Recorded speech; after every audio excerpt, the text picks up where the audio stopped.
आधी रात को ही घने जंगलों की तरफ निकल पड़ी और एक पेड़ के नीचे जाकर खड़ी हो गई। फिर राधा मिट्टी हटाने लगती है। तभी उसे एक घड़ा मिलता है और उस घड़े में एक मासूम बच्ची का कंकाल मिलता है।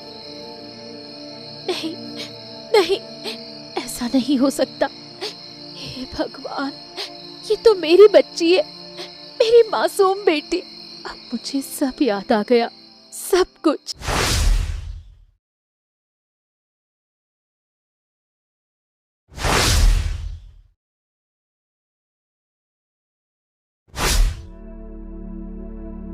सुनसान रात में दिव्या नाम की लड़की सो रही थी। वो हड़बड़ाकर नींद से उठ बैठी। ऐसा नहीं हो सकता, कोई तो है बाहर, मुझे देखना होगा। सब लोग सो रहे हैं, चुपके से देख लेती हूँ। फिर दिव्या घर से बाहर निकलती है। तभी अंधेरे से एक व्यक्ति आता है और दिव्या की आंखें बंद करके उसे घनी झाड़ियों के बीच से तालाब के किनारे लेकर चला जाता है। कौन है? कौन है? सामने आओ। अरे मैं हूँ, मैं। तुम जानती तो हो मुझे, कैसे कर रही हो? तुम इस वक्त यहाँ क्या कर रहे हो? अगर मेरे परिवार वालों ने देख लिया तो पता नहीं क्या कर बैठेंगे। क्या है ना कि 2 दिनों से मैंने तुम्हें देखा नहीं है, और तुम जानती हो ना दिव्या, मैं तुमसे कितना ज्यादा प्रेम करता हूँ। अगर एक भी दिन तुमसे ना मिलूं ना, सही बताऊं मेरी जान निकल जाती है। तुम क्या बताऊं, तुम क्यों नहीं मिलती हो मुझसे?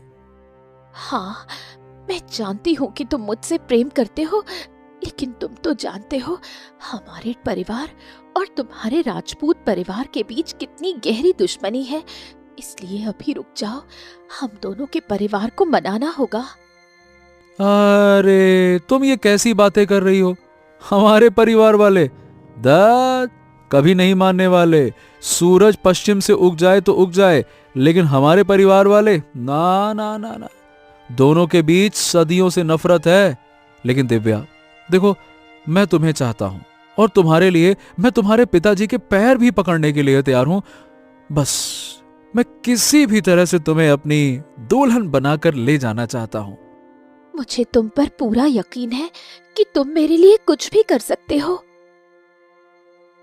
दोनों प्यार भरी बातें करते हैं और पूरी रात वहीं बातें करते करते सो जाते हैं।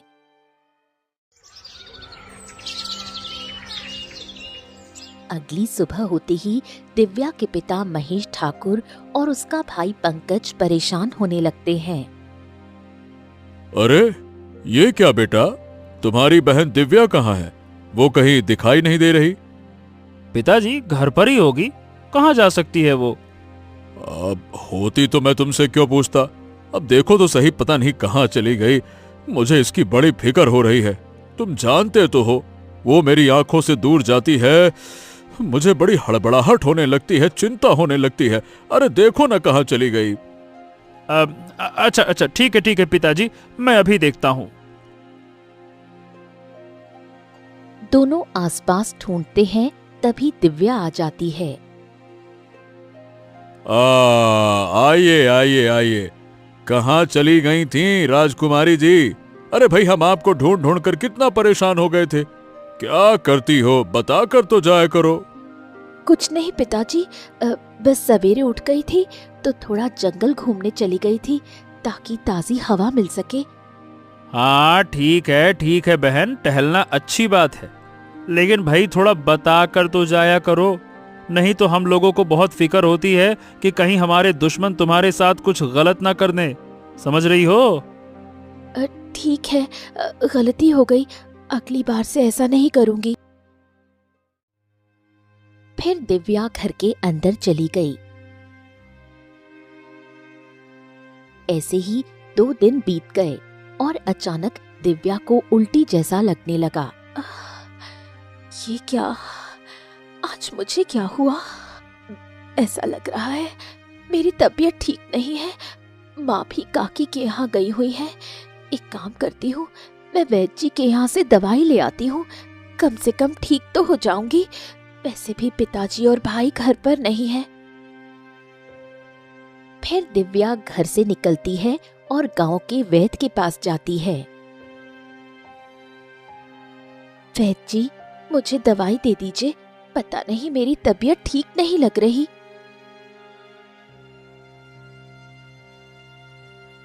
जैसे ही वैद्य दिव्या की नब्ज टटोलता है, वो अचानक अवाक रह जाता है। क्या हो गया? आप इतने परेशान क्यों लग रहे हैं? बात यह है बेटा कि तुम्हें नहीं पता कि तुम गर्भवती हो। नहीं, ऐसा नहीं हो सकता। मैं गर्भवती कैसे हो सकती हूँ? मेरा कहा कभी झूठ नहीं होता है। मैंने जो कहा है वो सत्य है। तुम गर्भवती हो और माँ बनने वाली हो। दिव्या बिना कुछ कहे वहां से निकल जाती है और बहुत परेशान हो जाती है। हे भगवान, ये क्या हो गया? मैं गर्भवती कैसे हो गई? अब मैं अपने पिताजी, भाई और माँ को क्या जवाब दूंगी? अगर गांव वालों को पता चल गया तो हमारे परिवार की कोई इज्जत नहीं रह जाएगी। मैं किसी को मुंह दिखाने लायक नहीं रहूंगी। मुझे जाकर प्रकाश को बताना होगा और किसी भी तरह उससे शादी करनी होगी। दिव्या परेशान होकर प्रकाश के घर गई। वहां जाकर वो देखती है कि प्रकाश एक औरत के साथ हंस हंस कर बातें कर रहा है। अच्छा, ऐसा हुआ? ये तो बड़े मजे की बात बताई। तुम भी ना कैसी कैसी बातें करती हो। ये प्रकाश इस औरत से इतना क्यों बात कर रहा है? मुझे जाकर देखना चाहिए। दिव्या प्रकाश के सामने चली जाती है। तुम?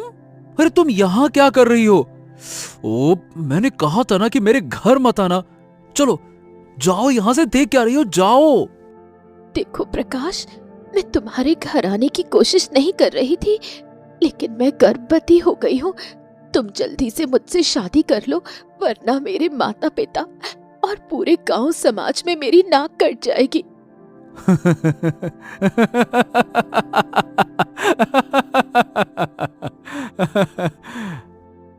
तुम इतनी जोर से हंस क्यों रहे हो?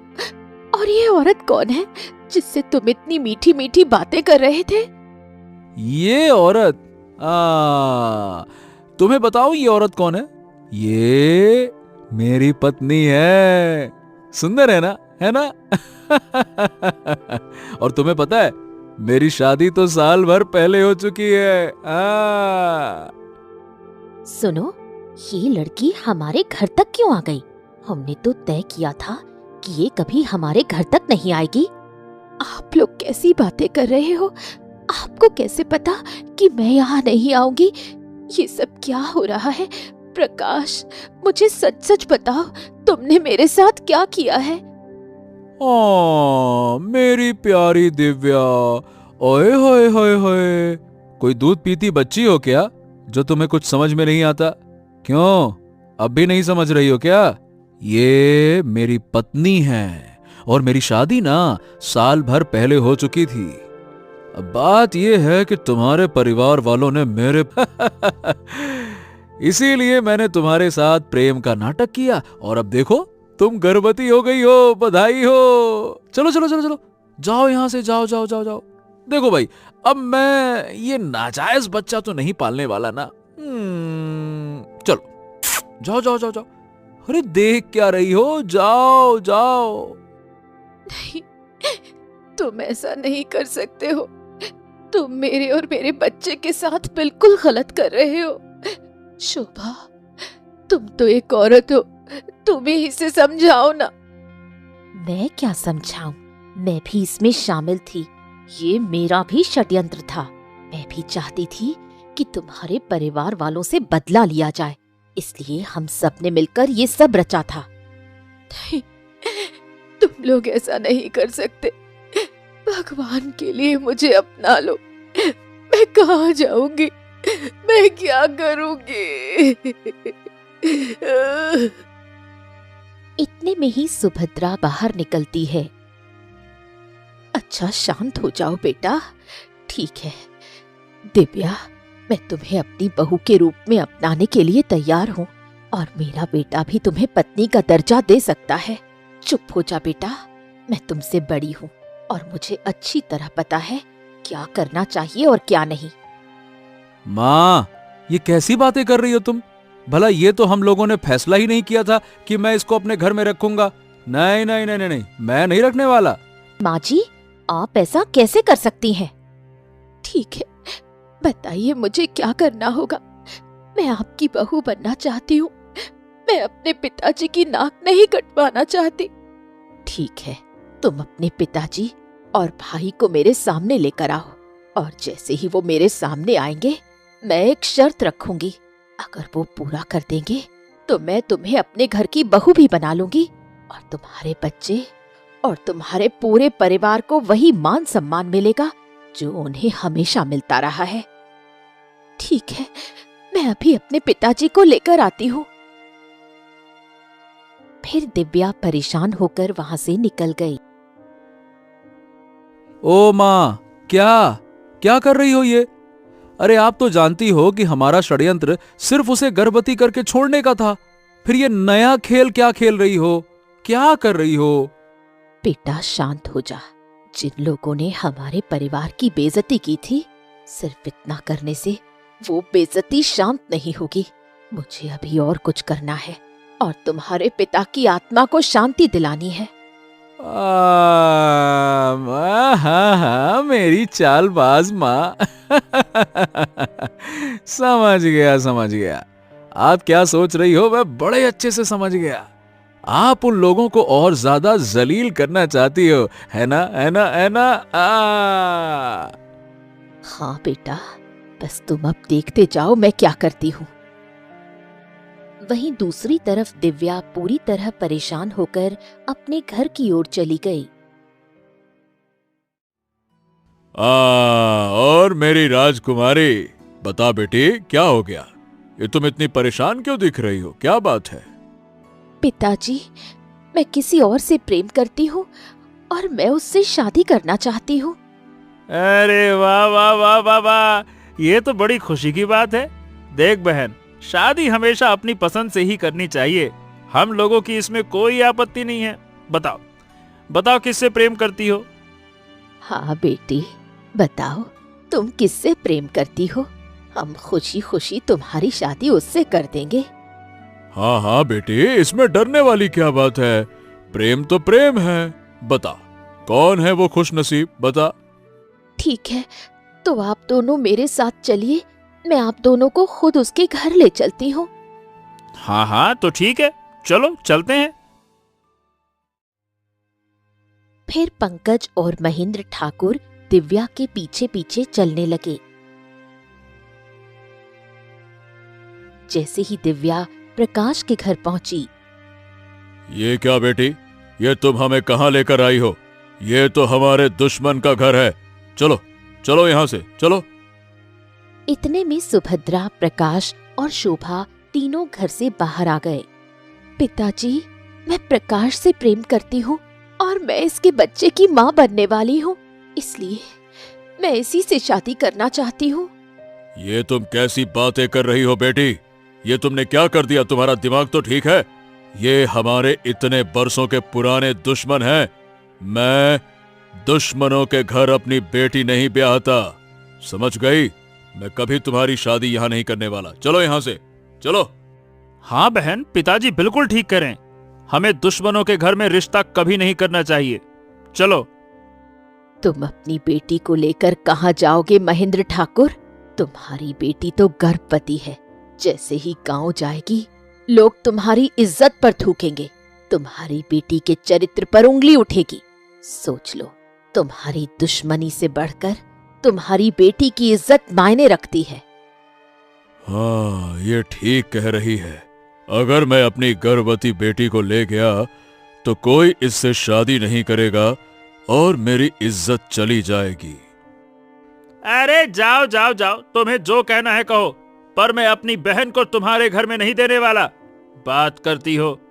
ठीक है, मैं अपनी बेटी की शादी तुम्हारे बेटे से करने को तैयार हूं, लेकिन ये तो बताओ, वो तो पहले से ही शादीशुदा है। तो क्या हुआ, शादीशुदा है, फिर भी मैं तुम्हारी बेटी को अपने घर की बहू बना लूंगी और उसे पूरा मान सम्मान दूंगी, लेकिन उसके लिए तुम्हें मेरी एक शर्त माननी होगी। मैं अपनी बेटी का घर बसाने के लिए कुछ भी करने को तैयार हूं। बताओ हमें क्या करना होगा। तुम्हें पूरे गांव में जाकर हर घर से एक एक रोटी मांगनी होगी और वो रोटी मुझे लाकर देनी होगी, तभी मैं तुम्हारी बेटी को बहू बनाऊंगी। अरे तुम्हारी हिम्मत कैसे हुई ऐसा कहने की, हैं? तुम्हें क्या लगता है कि मेरे पिताजी पूरे गांव से रोटी मांगेंगे? ऐसा कभी नहीं हो सकता। सोच लो, अगर अपनी बेटी का घर बसाना चाहते हो तो ये करना ही पड़ेगा। हाँ, ठीक है, अगर इससे मेरी बेटी का घर बसता है तो मैं पूरे गांव में जाकर रोटी मांगने को तैयार हूं। ठीक है।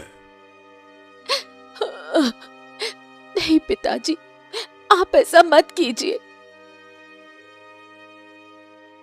लेकिन महेंद्र ठाकुर वहां से निकल पड़ता है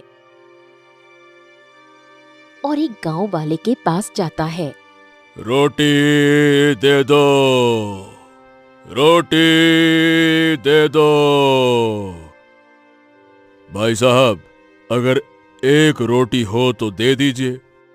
अरे, आप तो महेंद्र ठाकुर हैं।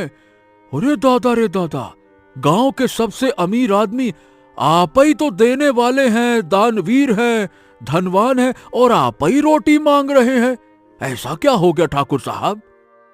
अभी इन सब बातों का वक्त नहीं है, मुझे बस रोटी चाहिए। हाँ, जरूर कुछ हुआ है जो ठाकुर होकर भी भिखारी की तरह रोटी मांग रहा है। गांव वाले उसकी निंदा करने लगते हैं, फिर भी महेंद्र ठाकुर पूरे गांव से रोटी मांगकर सुभद्रा के पास आता है। हाँ, ये लो, शर्त के मुताबिक मैंने पूरे गांव से रोटी मांग मांग कर ला दी है। लो, ला दिया मैंने, जैसा तुमने कहा था। अब मेरी बेटी को बहू के रूप में स्वीकार करो। ठीक है, तुमने अपना वचन पूरा किया, मैं तुम्हारी बेटी को बहू बनाने को तैयार हूँ। महेंद्र ठाकुर और पंकज सिर झुकाकर वहां से चले गए। सुभद्रा दिव्या को घर के अंदर ले गई। पिताजी ने मेरा घर बसाने के लिए कितना अपमान सहा, ये सब मेरी वजह से हुआ, लेकिन अब मेरा घर बस गया, मुझे बहू का दर्जा मिल गया और मेरे बच्चे को पिता का नाम मिलेगा।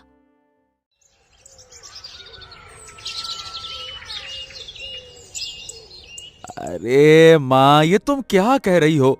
देखो, सीधी सी बात है, मुझे उस आफत को अपने पास रखना ही नहीं है। हाँ बेटा, मैंने ये सब किया, लेकिन उसकी बेटी मुझे बर्दाश्त नहीं होती। उसे देखती हूँ तो अपने पति की याद आ जाती है। हाँ, याद तो मुझे भी आती है पिताजी की। तो फिर देर किस बात की? आज रात ही उसे जान से मार देते हैं।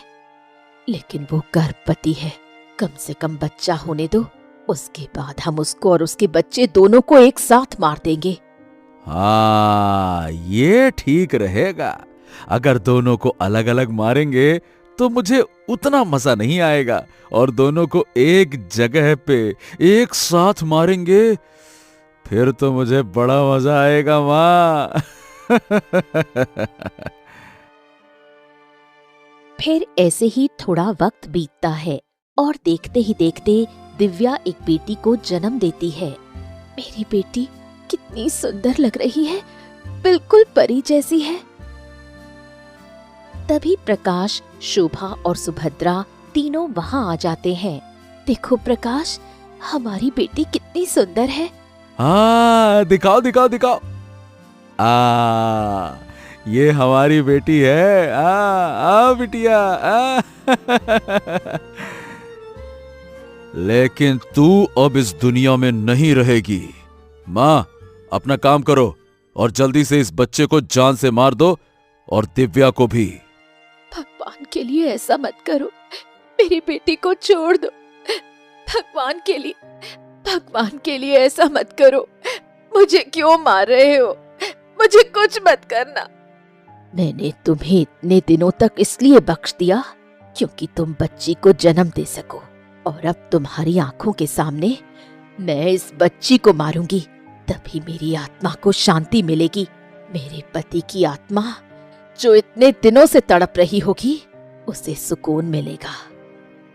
सुभद्रा उस मासूम बच्ची को जान से मार देती है। दिव्या रोती चिल्लाती रह जाती है। तभी सुभद्रा दिव्या को पकड़ लेती है। सुभद्रा दिव्या का भी गला दबा देती है। कुछ ही देर में दिव्या भी मर जाती है। देखो, हमने दोनों को मार दिया। अब इस बच्ची को घड़े में डालकर जंगल के पेड़ के नीचे गाड़ दो। किसी को भी ये बच्ची हाथ नहीं लगनी चाहिए। ठीक है। प्रकाश उस छोटी सी बच्ची को घड़े में डालकर जंगल के एक पेड़ के नीचे गाड़ देता है। फिर वापस आकर दिव्या को भी मिट्टी के नीचे दबा देता है। अब तुम एक काम करो, अपनी पत्नी शोभा को लेकर यहाँ से 1 साल के लिए कहीं दूर चले जाओ, और अगर कोई पूछे तो मैं कह दूंगी कि तुम दिव्या को भी साथ लेकर गए हो। ठीक है, मैं ऐसा ही करता हूं, और अभी इसी वक्त शोभा को लेकर निकल जाता हूं। फिर प्रकाश शोभा को लेकर वहां से निकल पड़ता है। उसी वक्त कहीं दूर एक झोपड़ी में एक बच्ची का जन्म होता है। अरे ये क्या? ये कोई मामूली बच्ची नहीं है, जरूर किसी मकसद के लिए पैदा हुई है। आंखों में इतना तेज, और इसकी माँ भी मर गई। मुझे जाकर इसके पिता को बताना होगा। फिर दाई माँ उसी बच्ची को लेकर घर के बाहर आती है। हाँ, बताओ दाई माँ, मेरी पत्नी कैसी है? तुम्हारी पत्नी तो इस बच्ची को जन्म देते ही मर गई, लेकिन ये बच्ची बहुत अद्भुत है। हाँ, नहीं नहीं नहीं नहीं नहीं नहीं नहीं मैं इस बच्चे को नहीं रख सकता। अरे जो मेरी पत्नी को खा गई, मेरी बेटी वो कभी नहीं हो सकती। इसने मेरी पत्नी को खा लिया, ये मेरी बेटी नहीं है, नहीं है।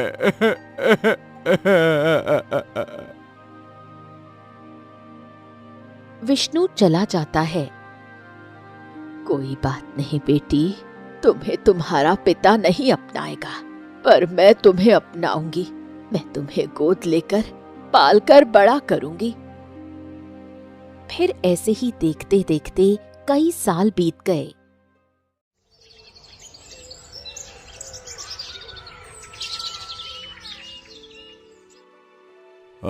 सुभद्रा बहन, मेरी बेटी कहाँ है?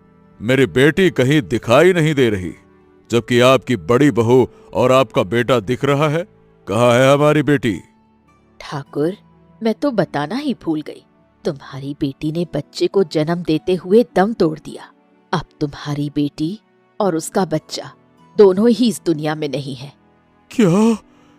नहीं नहीं नहीं नहीं नहीं नहीं नहीं नहीं, नहीं। ऐसा नहीं हो सकता।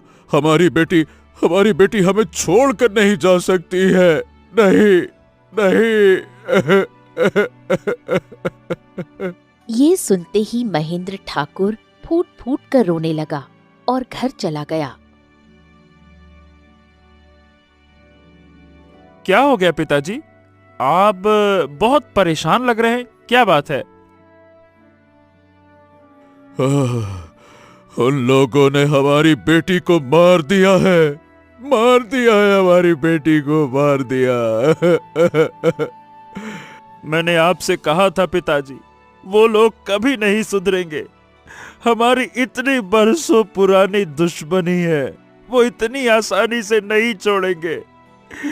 मेरी मासूम सी बहन अब इस दुनिया में नहीं रही।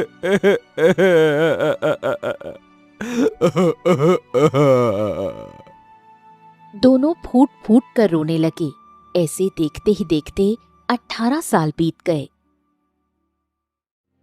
वहीं छोटी सी बच्ची की दाई माँ उसे पाल पोस कर बड़ा कर देती है और वही बच्ची राधा बन चुकी होती है और बिल्कुल दिव्या की तरह दिखने लगती है। लेकिन दाई माँ के मरने के बाद उसके घर की स्थिति बहुत ही खराब हो जाती है। हे भगवान, क्या करूं? माँ मुझे जन्म देते ही मर गई। अब दाई माँ भी इस दुनिया में नहीं रही। अब मैं क्या करूं? मुझे खाने के लिए कुछ तो करना पड़ेगा। राधा परेशान होकर वहां से निकल पड़ी और चलते चलते दूसरे गांव आ गई। वहां एक गांव वाला राधा को देखते ही मन में सोचता है, अरे ये तो मुझे महेंद्र ठाकुर की बेटी जैसी लग रही है। मुझे ये बात ठाकुर साहब को बतानी होगी। फिर वो भागकर ठाकुर के पास जाता है। महेंद्र ठाकुर, महेंद्र ठाकुर! अरे ठाकुर साहब, दिव्या जैसी एक लड़की हमारे गांव में आई है। वो बड़ी परेशान दिख रही है, लेकिन बिल्कुल आपकी बेटी जैसी है। ये क्या बात कर रहे हो? ऐसा कैसे हो सकता है? महेंद्र ठाकुर भागकर आता है और राधा को देखते ही, मेरी बेटी, मेरी बेटी, मेरी बेटी इतने बरसों के बाद वापस मिल गई। अरे लेकिन बेटा, मेरी हालत देखो, तुम्हारे बिना क्या हो गई। देखो मेरी हालत। देखो। आप कौन हो? मेरी बेटी, मैं तुम्हारा पिता हूँ। नहीं, आप मेरे पिताजी नहीं हो। मेरे पिता ने मुझे बचपन में छोड़ दिया था। एक दाई माँ ने मुझे पाल पोस कर बड़ा किया और वो भी अब इस दुनिया में नहीं रही। मैं यहाँ मेहनत मजदूरी करने आई हूँ। तुम कुछ भी कहो, पर तुम मेरी बेटी हो। चलो मेरे साथ, चलो चलो, आजा बेटा, आजा आजा। महेंद्र ठाकुर जबरदस्ती राधा का हाथ पकड़कर उसे घर ले गया। पंकज और निर्मला राधा को देखते ही उसके गले लग गए। मेरी बेटी, मेरी बेटी, मेरी बेटी पूरे 18 साल बाद मेरे पास आई। देखो हमारी हालत क्या हो गई तुम्हारे बिना।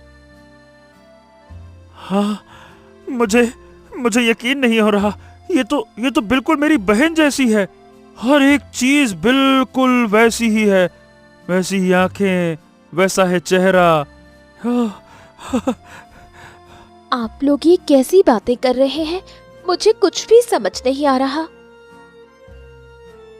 महेंद्र ठाकुर एक तस्वीर लाकर राधा के सामने रख देता है। ये देखो बेटी, ये मेरी बेटी दिव्या की तस्वीर है और ये बिल्कुल तुम्हारे जैसी है। देखो। ये तो बिल्कुल मेरी तस्वीर जैसी है। जरूर इसके पीछे कोई ना कोई वजह तो जरूर है। देखो बेटी, तुम मेरी बेटी हो। भगवान ने हमारी सुन ली। तुम्हारे ससुराल वालों ने तुम्हारे साथ बहुत गलत किया। तुम आराम करो, बाकी बातें बाद में करेंगे। निर्मला राधा को एक कमरे में ले जाकर बैठा देती है। थकान की वजह से राधा सो जाती है। तभी उसे सपने में दिखता है कि सुभद्रा, प्रकाश और शोभा तीनों उसका गला दबा रहे हैं और उसकी मासूम बच्ची को मार रहे हैं। सब कुछ धुंधला हो जाता है और राधा घबराकर आधी रात को उठकर बैठ जाती है। हे भगवान, ये क्या हो गया है? जब से मैं बड़ी हुई हूँ बस एक ही सपना आता है। सब कुछ इतना धुंधला धुंधला क्यों दिख रहा है? उस घड़ी में एक बच्ची को किसी ने पेड़ के नीचे दफना दिया था। मुझे अभी उसी पेड़ के नीचे जाना होगा। आज नहीं गई तो शायद ये बेचैनी कभी खत्म नहीं होगी। छूते ही उसे सब याद आ जाता है। नहीं नहीं, ऐसा नहीं हो सकता। हे भगवान, ये तो मेरी बच्ची है, मेरी मासूम बेटी। अब मुझे सब याद आ गया, सब कुछ। मैं महेंद्र ठाकुर की बेटी हूँ और ये मेरा पुनर्जन्म है। मेरा बच्चा, मेरी मासूम बच्ची को जिन लोगों ने मारा है, मैं उन सबको जिंदा नहीं छोड़ूंगी। राधा रोते हुए उस घड़े को अपने साथ लिए गांव आ जाती है।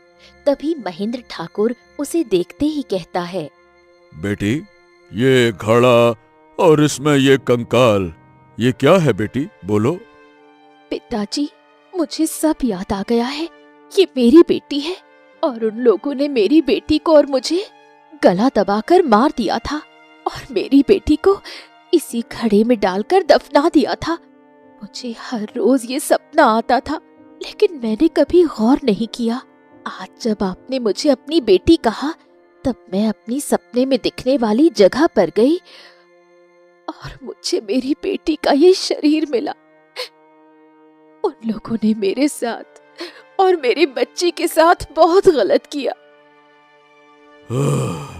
मैं अब उन्हें जिंदा नहीं छोड़ूंगा राधा। तुम्हारी और मेरी बेटी के साथ इतना बड़ा अपराध किया।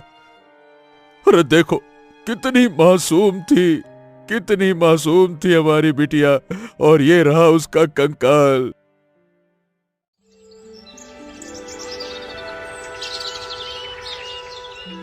सभी गांव वाले इकट्ठा हो गए। अरे भाई, ये तो बहुत ही अन्याय हुआ उन लोगों के साथ। अरे भाई, सच में भगवान कहते हैं कि माँ की ममता बहुत ही पवित्र और पुण्य होती है।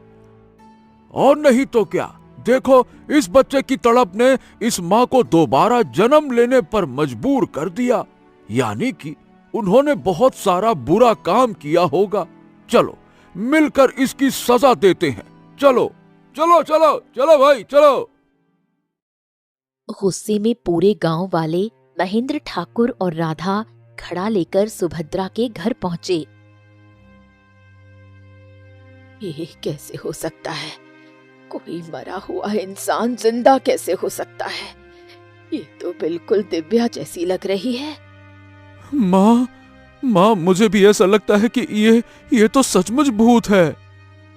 तुमने बहुत बड़ा अपराध किया। तुमने मेरी बेटी और मेरी नातिन को जान से मार दिया। देखो देखो, ये घड़ा देखो। इस घड़े में ये कंकाल देखकर तुम्हें याद आ ही गया होगा। क्यों? ये आपके पास कैसे आया? तुमने क्या सोचा था कि तुम मुझे मारकर और मेरी बच्ची को मारकर दफना दोगे तो तुम्हारा राज किसी को नहीं पता चलेगा? एक माँ की ममता ने मुझे दोबारा जन्म लेने पर मजबूर किया।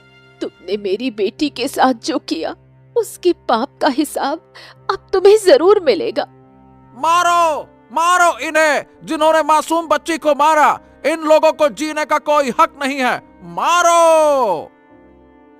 सभी गांव वाले मिलकर प्रकाश, सुभद्रा और शोभा को मारते हैं, जिससे प्रकाश, सुभद्रा और शोभा की वहीं पर मृत्यु हो जाती है। हाँ, चलो, अब बदला पूरा हुआ। ये तीनों मारे गए।